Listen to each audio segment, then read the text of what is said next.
Hi, everyone. I am Kellie Brown. I'm the Executive Director of the SONA Foundation, and I'm so happy that you have joined us for this episode of In Session. I am over the moon to be joined by Dominick Wickliffe, aka King Crooked, aka Crooked Eye, a prolific songwriter, successful artist, and fellow Long Beach native. Welcome, King Crooked. Hey, how you doing?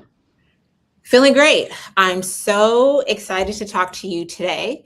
Instead of reading your bio, I just want to give you 1 or 2 minutes to talk to us, tell us about yourself and your journey with music. Hello, my name is King Crooked, aka Crooked Eye, aka Chili D, aka Dominick.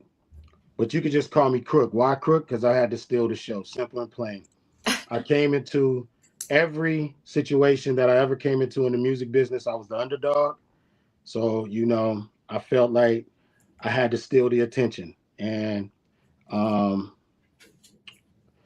we did everything on my come up. I mean, I started writing poetry and memorizing songs when I was 5. I went into the studio for my first time, a professional studio, when I was 8 years old. And by the time I was 18, I was doing everything that you could do to break into the music industry, whether that be open mics, talent shows, selling mixtapes out the trunk, ciphers, battle rapping, whatever it took to be heard. That's what I did. And when I started getting a buzz, um, I met Big C Style. Now, Big C Style is one of the original members of the Dog Pound, and he was very instrumental in the beginning of Snoop's career. And he was working on some projects, so I jumped in with him.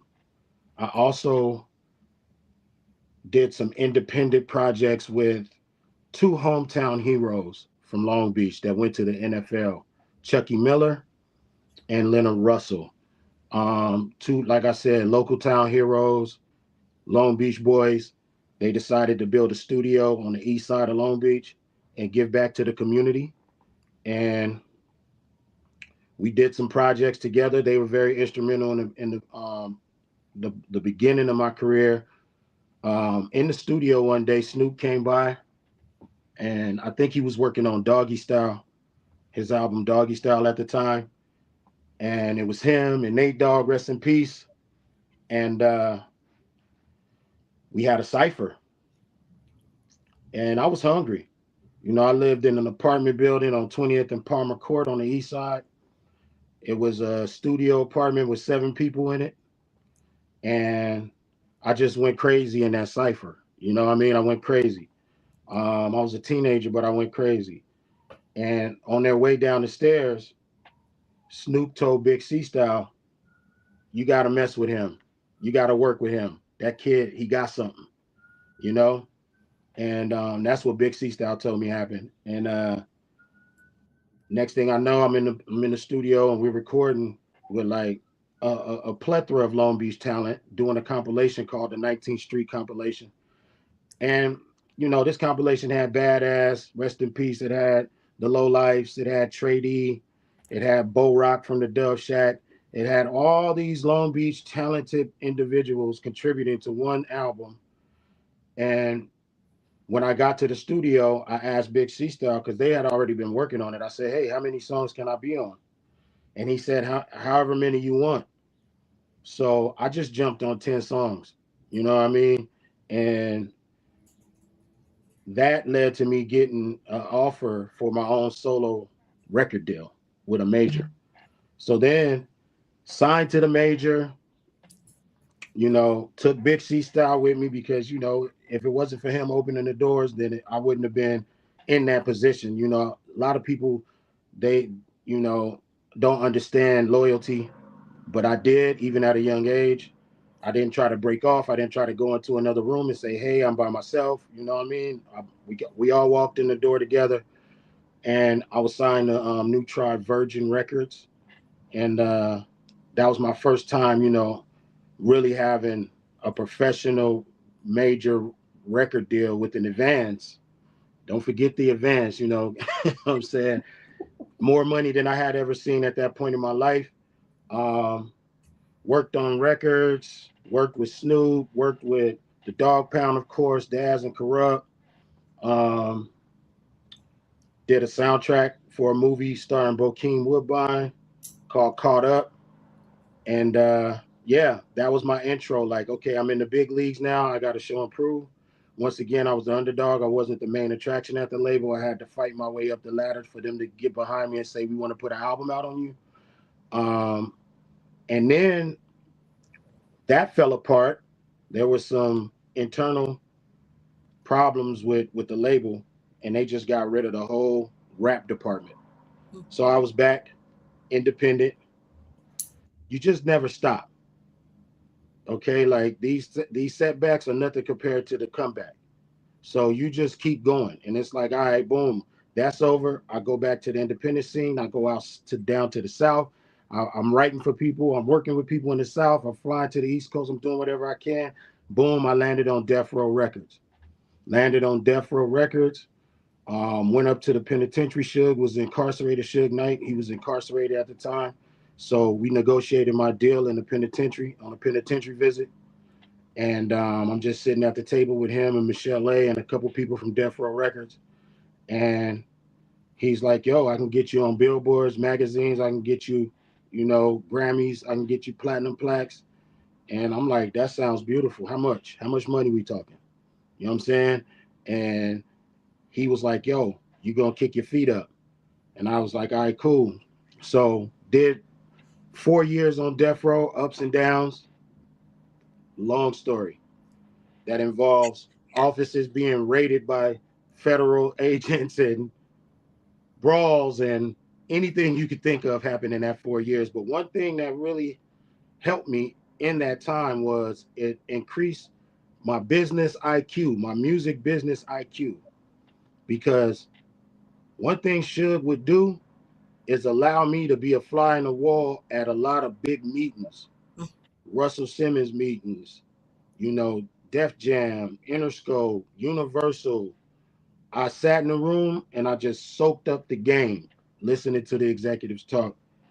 So after my 4 year stint with Death Row, you know, we did magazine covers. I had billboards around LA. Um, Craziness. I ended up going back independent with Treacherous Records and became the vice president of an independent label called Treacherous Records with my brother Tico Crimian. And we made some ground. We made ground. Everything was always going up in a progressive way. Um, After that was over, I moved to Shady Records, Eminem's label. Had a group called Slaughterhouse, you know, and we put out the #1 rap album on billboards. So over that whole journey, you know, you had nationwide tours. I've done nationwide tours. I've done global tours. Um, I've produced TV shows. I just got an award in December, a Hip Hop Legends Award, presented to me by Sway King Tech and King T. And I've worked with multi-platinum artists and producers over the span of my career. So, you know, one thing that I've learned is never allow people to dictate what your success is or define what success means to you. You know, a lot of people say, hey, man, you've been an incredible writer for 30 years. You should be bigger. You should be more successful. I come from a studio apartment with 7 people in it. No walls, no doors to shut. You know what I'm saying? Um, and I made it all the way to the point where my mom walked into a 7-Eleven, picked up a magazine, and told the cashier, that's my son on the cover. That's an extraordinary feeling. That's successful.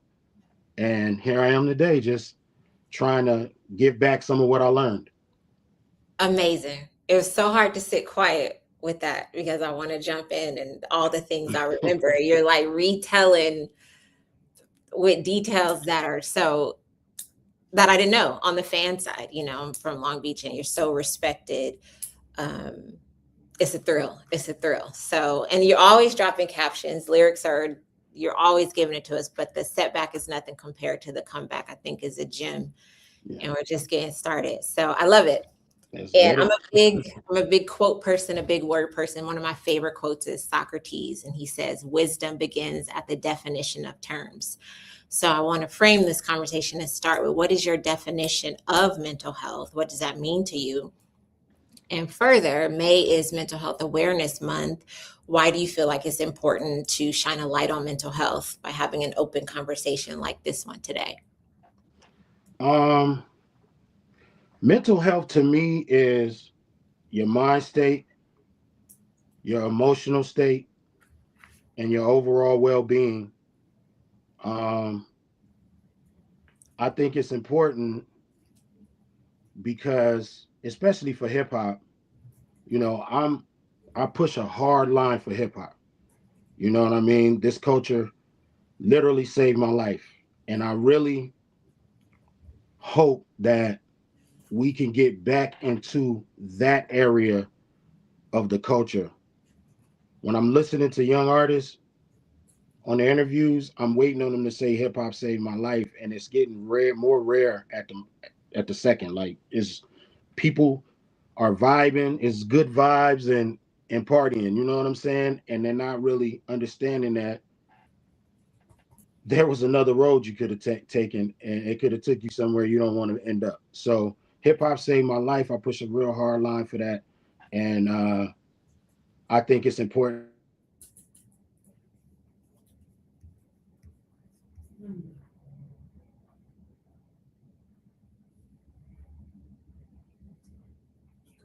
talk about it because All right, while we wait for Crook to get back with us, I'll spend some time just, unarguably, I see something in the chat about Crook being a legend. Absolutely.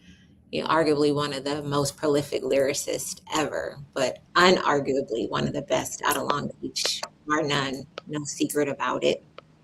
You're back with us talking about the pushing the hard line for hip hop and representing hip hop saving your life. yo, You hear me? I don't think we have audio back just yet. I might have to re-enter the. Okay. All right, y'all, bear with us. Again, I am Kellie Brown, Executive Director of the SONA Foundation. We're a 501c3 focused on providing programs and resources to songwriters and composers in the area of mental health, also financial wellness and career development. We're having a conversation today with absolute legend, Crooked I, King Crooked, talking about mental health and the intersection of mental health and hip hop. One of his quotes already is, "Mental health is a mind state, emotional state, and overall well-being." Crook, do we have you back? Yeah, I'm here. You hear me? Amazing. Yep, you're back. So All keep right. Yeah. talking about that line that you're towing real hard for hip hop. Yeah, just pushing that line, and I believe that we should use our platforms to spread awareness. Anything that helps the community get to a better place is the mission. Uh, Talib Kweli said that once gangster rappers and street rappers turn 40 years old, they become conscious rappers. You know what I'm saying? And there is an evolutionary process. So it's like we have to get to a place where we want to share this kind of knowledge and information, and then we got to go hard and do it. Um, you know, when I was young, the I was tapped into the frequency of the youth.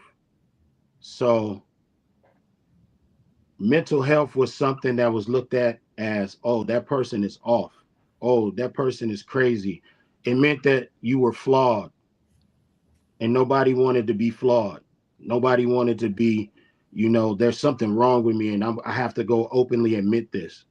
And um, we didn't have information at our fingertips. A lot of things were word of mouth, and the word was, that's not for you. That's for other people. You know what I mean? So it was almost taboo. For You know what I sure. mean? I And do. yeah, so now that we have all this information at our fingertips, it's time for some of my generation to catch up. And the young generation, they almost know too much about it. You know what I'm saying? Like I have to slow some of them down sometimes when they come to me with questions. I'm like, yo, I know you got all these buzzwords, you know what I mean, but you still need to go and talk to experts. Yeah. We can't witness the death of an expert. We can't witness the death of expertise. You know what I mean? Yeah. So it's because hey, I need boundaries. I'm gonna make space for this. I'm triggered by that. You know what I'm saying? You got some of the words. You got the vocabulary, but we need you to really, you know, um, communicate with experts. So I feel like this is the best time so far in human history to get information spread with the snap of a finger globally. So why not snap your finger for something good? I love that. And we've talked about this when we were gearing up for this conversation, and a lot of the other things we have in the works is that I sat and thought, like, who is this songwriter that has proven it?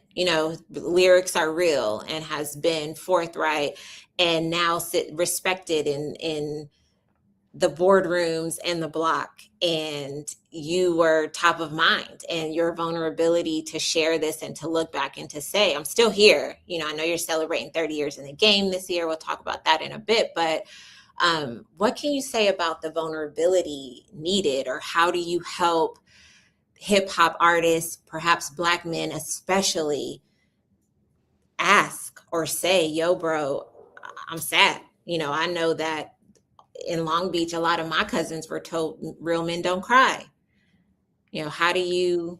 How do you broach that when you're having these conversations with your peers and now those that are becoming mentees?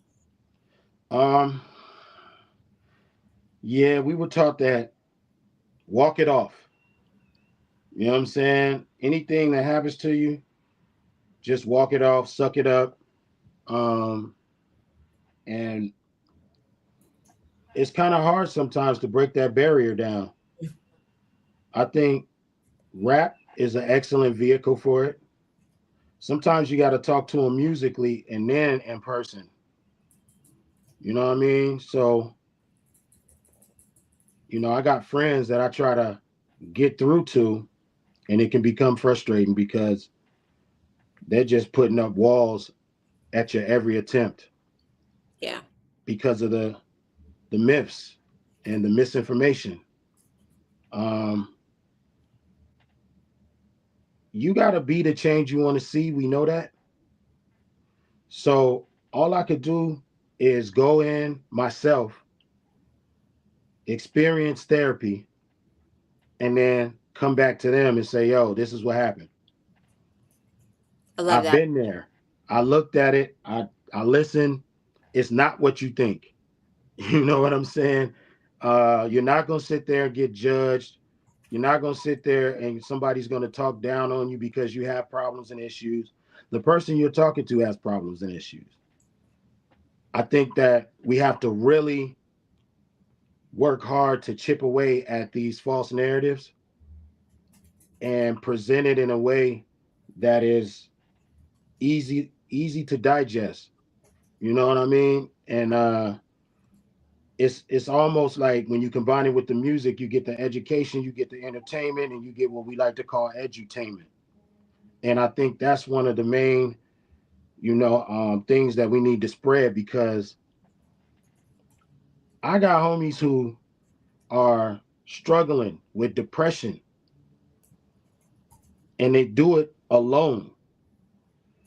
And then they start self-medicating, hanging out, don't want to go home, drinking all night. That leads to other problems. And they're compounding these negative behaviors until they crash all the way out.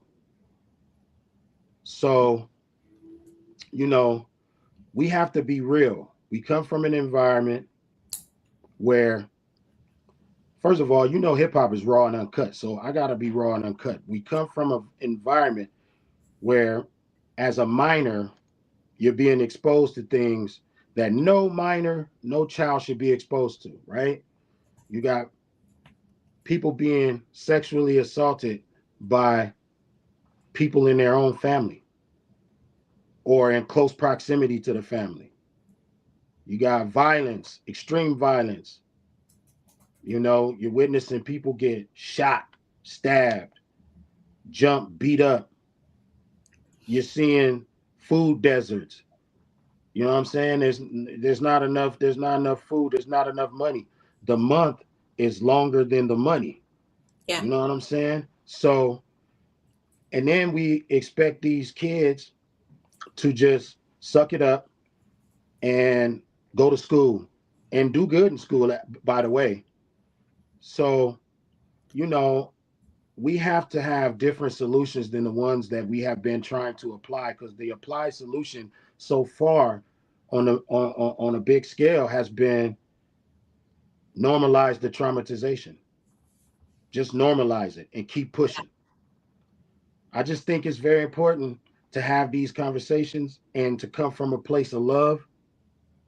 So that way everybody knows we're not judging anybody. I'm not judging nobody. I'm not perfect.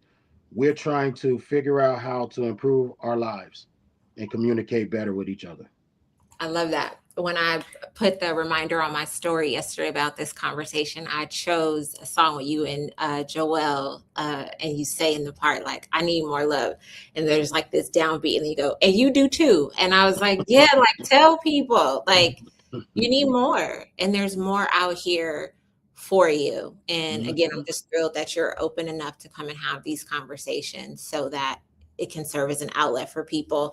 I want to take a pause for a minute. You said so much, but one of the things that the foundation, our board, is so committed to, and our programs are crafted by, especially our therapy assistance project, which is a grant program that provides $1,250 stipends for one-on-one therapy sessions. It's paid directly to the service provider.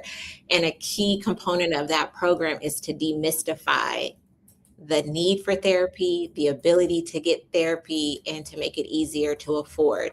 And so right now, if you're a songwriter or composer here with us or watching it on the replay, go to sonafoundation.com, check out all of our programs. But if you are interested in getting therapy, is starting a conversation, we have a fantastic partnership with Backline, where if you don't already have a therapist, they will work with you to help you interview. You can go back and forth. You can talk to someone and say, that's not the person, and get back to it. And it's something we're very committed to. And we want you to join us so that we can all prioritize our mental health. I want to spin back to you. Of course, correct. You signed your first major deal in 1996. Coincidentally, the greatest graduating class at Long Beach Poly. I want you to talk to me a little bit about the dialogue around mental health then, and how you've seen it shift and change over 30 years. There was very little dialogue in the you know, where I was at, you know, the people I was hanging around, the environments I was in. Sometimes you get trauma bonding, you know. Sometimes if you had a close friend, they might open up to you, but on a bigger scale, it was like we just said, you know what I mean? Like vulnerability was like kryptonite. You know what I'm saying? And on that topic, and you just said what you guys do, which I salute 100%. I think that that's just a great thing to even exist in this world. You know what I mean? Going back to the songwriters, to me, from what I've gathered of all my years of writing songs and making music, there is no classic without vulnerability.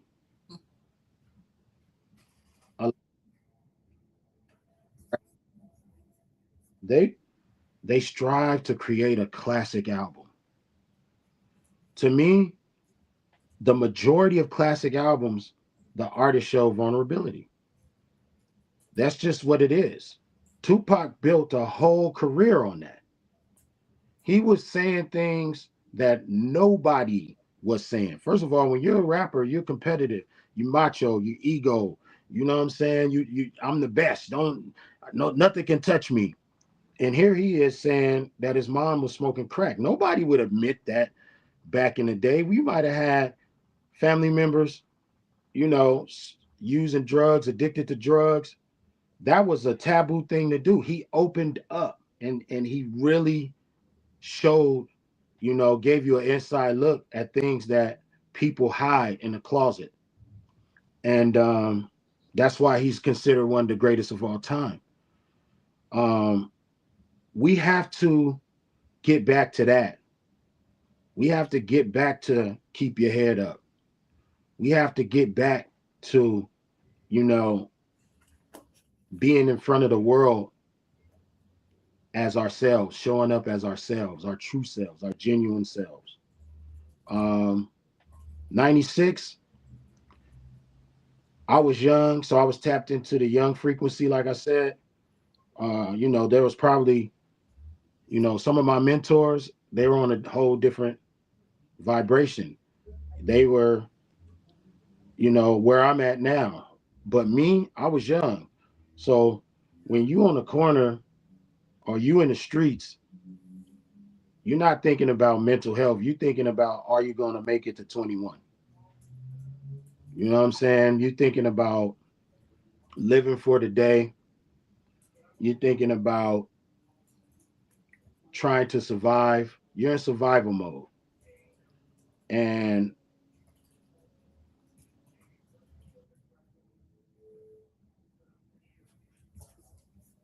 been through the trenches,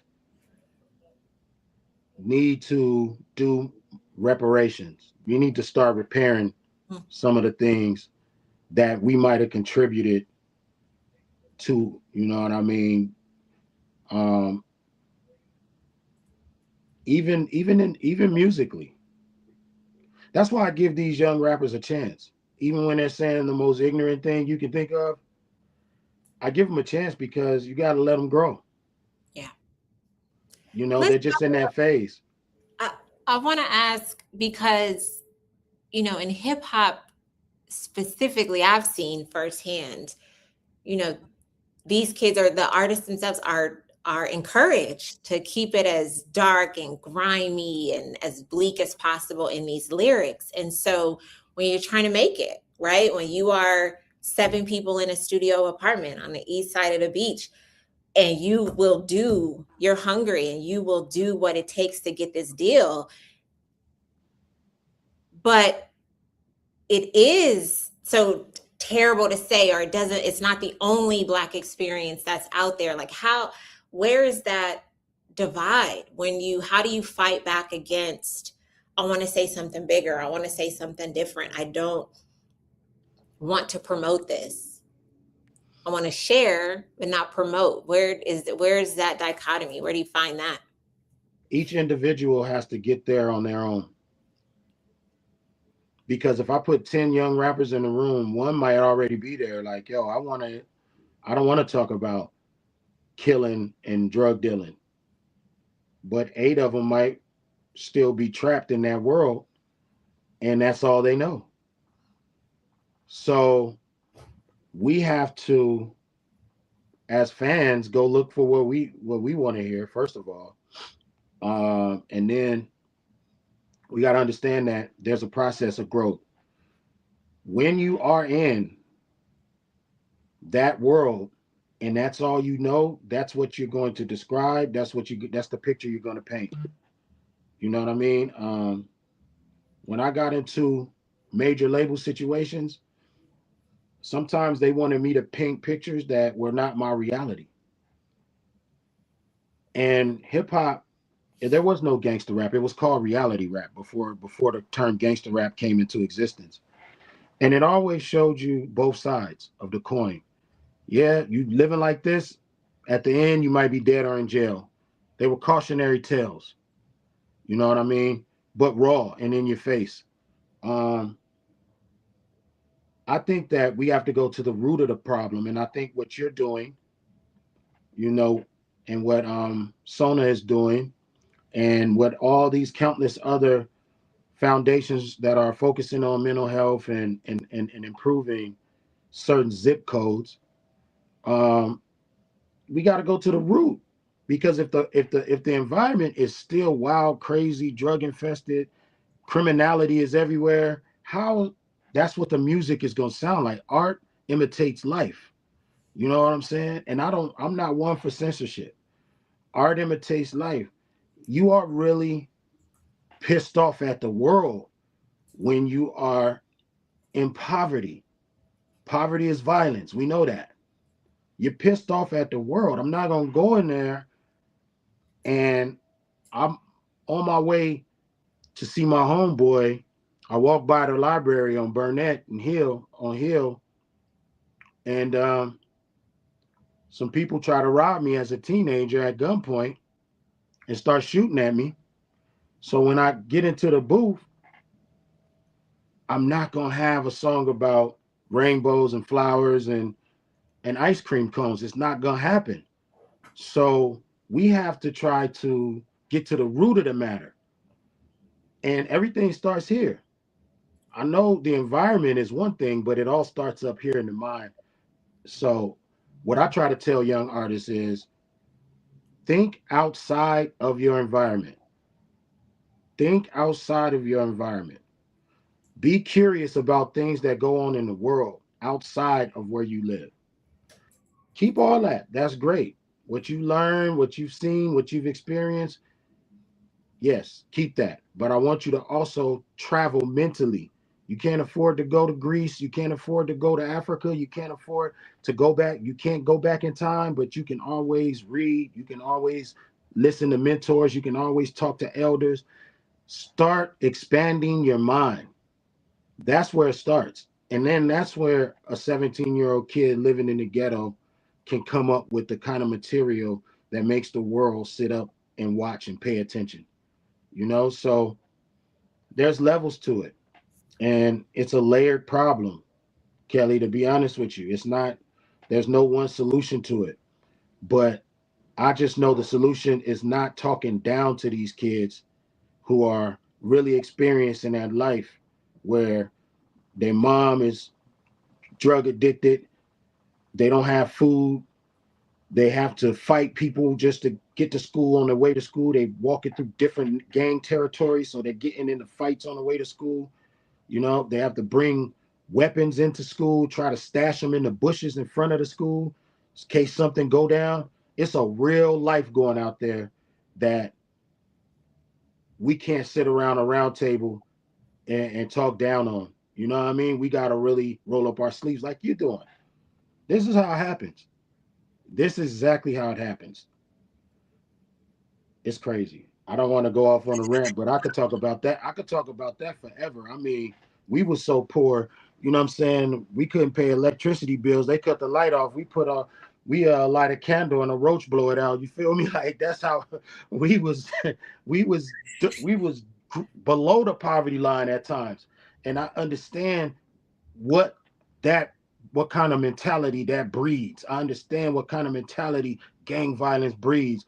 Yeah. Drug dealing, drug abuse, alcohol abuse, mental abuse, physical abuse. We are abused people. You gotta, that often get no grace. Mm. Yeah.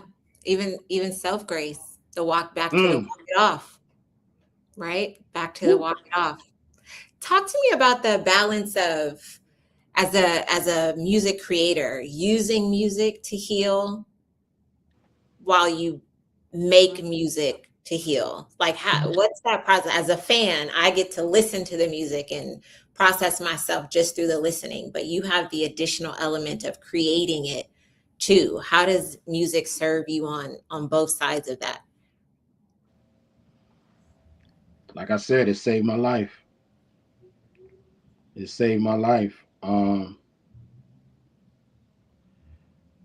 You know those places you can go and break things Yes. and throw dishes at the wall and break windows and all that. That's the microphone booth for me. Mm, I get to go in there and break stuff. You know what I'm saying? And I get it all out. I think one of the most powerful things that a human being can discover is that they are not alone. To really understand that. But how will you discover that if you're not talking to anybody? mm, If nobody knows what you're going through? I got personal friends who I had conversations with on the phone, and we just talked about nothing in the grand scheme of things. And little did I know that they were going through such deep and dark depressions because we got on the phone and talked about nothing. They did not let me know or anybody else that they were talking to that they were going through something. They tried to do it alone. And some of them unalive themselves, to just be real. And we really don't talk about that in the artist community. We don't talk about that enough. So discovering that you are not alone is very important. So when I go in the microphone booth and I create something and I get all these things off my chest and somebody listens to it and hits me up on social media and say, hey man, I was going through that exact same thing. I have just now discovered that I'm not alone, mm. you know? Yeah. And the community, the fans of the music, sometimes the album becomes a shared experience of group therapy. And we're just all trying to make it. Yeah. For That's it. sure. For sure. You've been a group therapy for me for sure. We've been talking mainly about hip hop and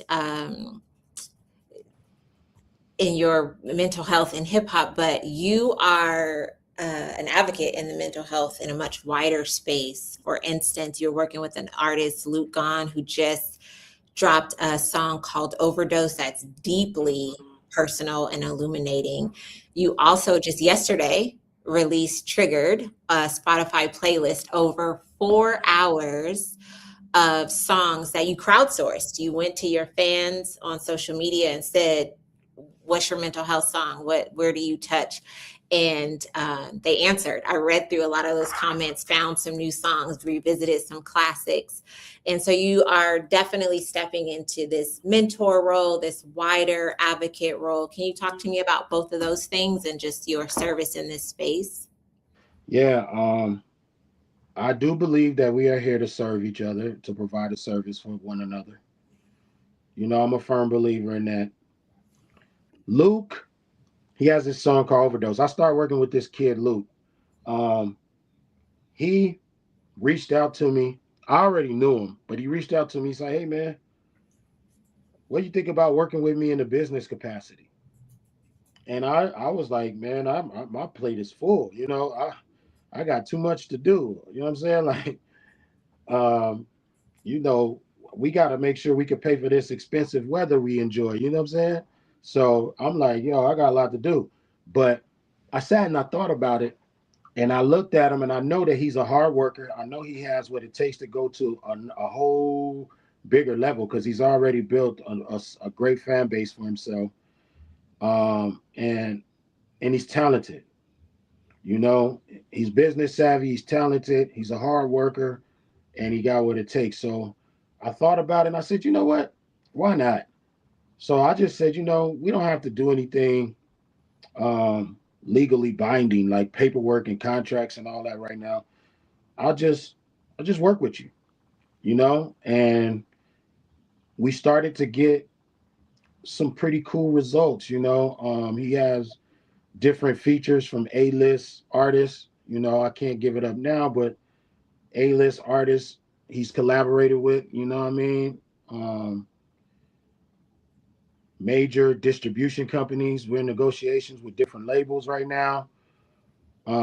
So I think it was something that I need to do anyway, because for the past 3 years I've been really focusing on the business side of music, and I wanted to have what I never had on the creator side. I never had somebody, I'm not gonna say never, but when you're a creator, you need somebody in a position of superpower to who understands you, that understands your process, understands what you're going through. You need another creator on that side pushing buttons for you, and trying to champion what you're doing. So I said, I got to be that. You know what I mean? So I kind of flipped to the other side, and I took Luke on, and said, you know what, I do want to collaborate with somebody who's got it together like this kid. And it's been great because I could see my work ethic in him. And you can't want it more than the person that you're working with. They have to want it, even more than you. So he had everything. He come with this song called Overdose. And I'm like, yo, this song, this is a deep song. He's talking about some real things that have affected his life. And I think that the song can reach and touch, millions of people. So I'm just happy to be in a position to do business and to create new friendships with people who kind of are like-minded. I think that's good for my mental health. You know what I'm saying? Because I've been in some situations that were not good for my mental health in the music business. So it's a breath of fresh air working with Luke Gone. I think everybody should check him out. He has, a YouTube channel. Gone, Gawne is the spelling. Check out Luke. His community on YouTube is fantastic. He's on TikTok. He's on Instagram. Um, he's actually he's doing a lot. He's doing a lot. I don't want to say too much, but he's an artist out of Chicago, and he just recently moved out here to LA, and we just in the trenches getting busy. So shout out to Luke. Luke, keep doing your thing. We're gonna take it to the top. Uh Triggered. Triggered playlist. I took out like 2 or 3 hours going through all the comments, like you said, and listening, because just because somebody suggested these songs, you know what I mean? I don't know if I want them on my playlist. You know what I'm saying? I'm getting territorial. You feel me? So I'm like, yo, so let me listen, because some I was unfamiliar with. So I said, all right, cool. So I listened, and it was a session. I went and got an expensive cigar, like one of them ones that cost like, $50, $60 per stick. And lit that in the backyard, birds chirping. That's another thing. Um, I need that ambiance. Mm-hmm. So boom, smoking, good cigar, not inhaling, y'all. You feel me? And we listening. I'm listening to this music, and it's taking me on a journey. This playlist took me on a journey. And I had to keep adding songs. I look, 2 hours worth of music, that's cool. I had to keep adding, keep adding, all the way to 4 hours. Got to 4 hours, and I said, you know what? I'm going to leave some space for more suggestions and for future songs that don't even exist yet, and keep updating this playlist throughout the year and sending people over there, because I want people to listen. I want people to, when I used to listen to Tupac's song Pain off the Above the Rim soundtrack, when I used to listen to that song, it didn't matter what I was going through. I escaped Yeah. everything in those 3 minutes. So let's call it 30 minutes, because I played it 10 times in a row. And I Right. escaped. I want people to be able to not only escape, but I want them to discover things about themselves listening to this playlist. It's called Triggered, and that's spelled with a 1 instead of an ITR1, GGERED. And I really want people to follow this playlist, share this playlist, spread it around, because this is what hip hop is about. Melly Mel came out in at like 82, you know what I'm saying? 81, 82, or one of them years, and was like, yo, don't push me because I'm close to the edge. I'm trying not to lose my head. This is, he's rapping about mental issues Yeah. that long ago. This is the foundation of hip hop. So hip hop is a vehicle with influence. So I want to make sure that we putting the right kind of fuel in it before it take off around the world, you know? Absolutely. It's, yeah, Ariel's just put it in the chat. You guys go to it, save it, share it, continue to share. The comments are still open for people to add more songs, I assume. And Yes. thank you for reminding me of that song Pain. It's helpful for sure. For Yeah. sure. It's on the playlist. So on the KB, so there you go. Love that. Love that. I want to talk just a little bit more about the SONA Foundation and other programs that we offer. In addition to mental health, there's financial wellness and career development. You thankfully have agreed to join our steering committee. So this is literally us just getting started. We'll be sharing more, hopefully having another couple of these episodes. I think when we got on early for Tech Check, we started a conversation that feels like the next hour of conversation to share.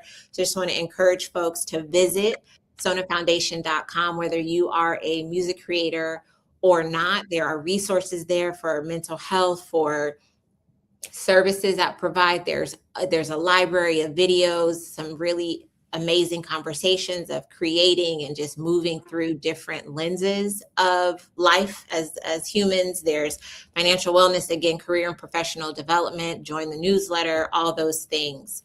Back to you being part of our steering committee, and thank you so much for that. Again, why is the mission of TSF or joining and becoming part of our team important to you? It's always been important to me. That's just who I am. Like if I stay true to myself and live in my truth, when this kind of an opportunity, presents itself, then it's in perfect alignment with who I am anyway. I'm the dude who will go to the bank and get a bunch of money out and ride around and look for homeless people to give it to. You know what I'm saying? Because I like that. I've been there before. I've been homeless. You know what I'm saying? I've been there before. And and somebody walking up on you at the park and you trying to play it off. I had to sleep in Delamo Park one night. And it's like, somebody coming over to you and sharing something with you, it means the world. Giving back, I'm the that's my favorite genre. You know what I'm saying? That's my favorite genre. So it's like that's a no-brainer. My whole thing is time. And that's why when I talk about money, I don't worship money. Um, but I understand how necessary it is. So my mission to get piles and piles of money is so I can help people and have more time to do it. You know what I'm saying? So when you presented that opportunity to me, I had to jump on it, because that's perfect, especially going into this chapter in my life and career. Um, I've done a lot of stuff behind the scenes. I've organized turkey drives and all kind of stuff, but it's time to get in front a little more and be that example. I know there's a thin line there though, because some people are doing it for themselves and they're not really in it to help people. But right now, in the era of the algorithm and the attention economy, we live in an attention economy. Algorithm is running everything. I'm seeing too much negativity. I'm seeing too much drama. I'm seeing too much profit from drama and trauma and negativity. So, in order to combat that, we got to put up more positive energy. Yeah. You know what I'm saying? That's the only way we're gonna be able to give the next generation options. I You love know, it. so yeah, let's get it. You know, and this is only the beginning. And hopefully next year, this time, we'll be talking about events so big and powerful with a whole roster of A-list talent donating their time and image and likeness to what you're trying to achieve and what we're trying to achieve. We got to get in front of the camera and show the world that there's a there's there's still people fighting a good fight. I love that. I love that. I want to put in my order early if I can for a hat that says my giving back is my favorite genre, Circle of Bosses hat. I need that on a Circle of Bosses hat. Got you. One of one. You can make as many as you want, but I'll go ahead and take that first one, please. I love it. Yes. Well, we're winding down and this has gone so fast. We're gonna close with a couple of rapid fire questions. Uh-oh. Today, what is standing out as your favorite song of yours?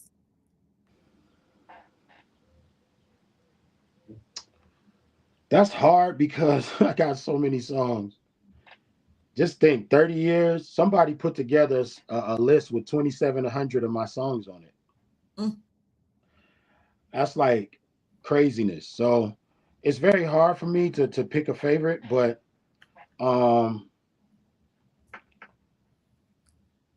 there's that's tough. And I knew, man. Well, right now at this moment, I have a new album that is slated for June 26th, and it's a very West Coast driven album. And I got some songs on there that I really like. I got a song called West Coast 96 and West Coast 26 that I really like those two songs right now. So I'll just say right now, those are my two favorite songs, and you guys will hear those songs in June. But for the songs that are out right now, it's a lot. And I'm not the kind of artist that plays his music all day. I listen to other stuff. I listen to jazz. I listen to solfeggio. I listen to classical music. I listen to other people's rap music, R&B. I listen to yacht rock. You know what I'm saying? I listen to a lot of different stuff. So I don't just play my stuff all the time. I like to discover me kind of like a fan discovers me. You know what I mean? I like to go back and say, oh, I haven't heard this in a long time, and play it and be like, oh wow, I said that. That was dope. You know what I'm saying? Like, I don't know. Let's just say all of them. What's the next question? I'm taking up all the time trying to even just search my mind. uh, Best Mexican spot in Long Beach. Best Mexican spot in Long Beach. Or food spot. Where's your go-to in the city? Um. I'm West Side at Alberto's for me. Uh-oh. Yeah. You said over the bridge. I say I'm sure. Okay, there's some what people would probably consider, high level cuisine in Long Beach for sure. For sure. So there's some soul food places that I've yet to try. They're having a barbecue festival coming up soon. I'm thinking of pulling up, but on the Mexican wave, believe it or not, King Taco. I love the sauce. Blame it on the sauce. You know what I'm saying? They don't even serve real tacos. Hey, man, Okay. You go in there, you go into King Taco on PCH, man, listen. That's okay. That's You're going to get that sauce, that red sauce. It's going to go down. You know what I'm saying? All right, next question. Who is your dream co-write? And I mean, I can't imagine there's too many people left on your list because you've been in the stew with so many legends and skilled folks. But who's left? Stevie Wonder. Love it. All Songs right. in the Key of Life. Love that. I'd a Crook Wonder track. It sounds like something the world needs for real. Stevie changed the world with his music. You know what I'm saying? Like, where would the Martin Luther King holiday be without Stevie Wonder? Undeniable. You know what I'm saying? Like, he to me is one of the top goats of the goats. You know what I mean? So yeah, Stevie Wonder. Okay. Um, two more. What are two or three of your must-have studio or writing session items, things? Bottled water off top. Okay, wait a minute. Bottled water. Yeah, bottled water. Concepts and ideas before I arrive. I like to already have an idea and kind of like envision how the session is going to play out before I get there. Mm-hmm. And more importantly, this is the most important thing that I need in the studio: good vibes.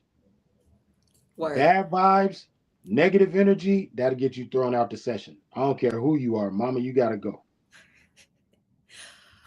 All right. What or do you have a favorite quote? Yes, I'm gonna go with a simple one here. It's very simple, but last year, I ain't gonna lie, it was kind of dark for me. So this quote means a lot to me. It's very simple. Make the rest of your life the best of your life. Mm. That's the mission I'm on. I love that. I think that speaks quite clearly to what we're here to encourage people to do. Reach out, ask for help, seek improvement, get better, make the rest of your life the best of your life. Another Circle of Bosses hat, please. I'll put that on a tee. Let's get it. Let's get it. All right, we're just about at our hour. I want to thank you again for joining us for this conversation. Everybody watching, there'll be a replay available on our YouTube channel. I know that Ariel's been busy putting quotes and information in our chat. Please follow us on socials, sign up for the newsletter. We are a group that are committed. We are very committed to serving music creators. We believe that songwriters soundtrack our lives. They're the voices of humanity, and we are deeply passionate about being in service to those that are in service with us, for us.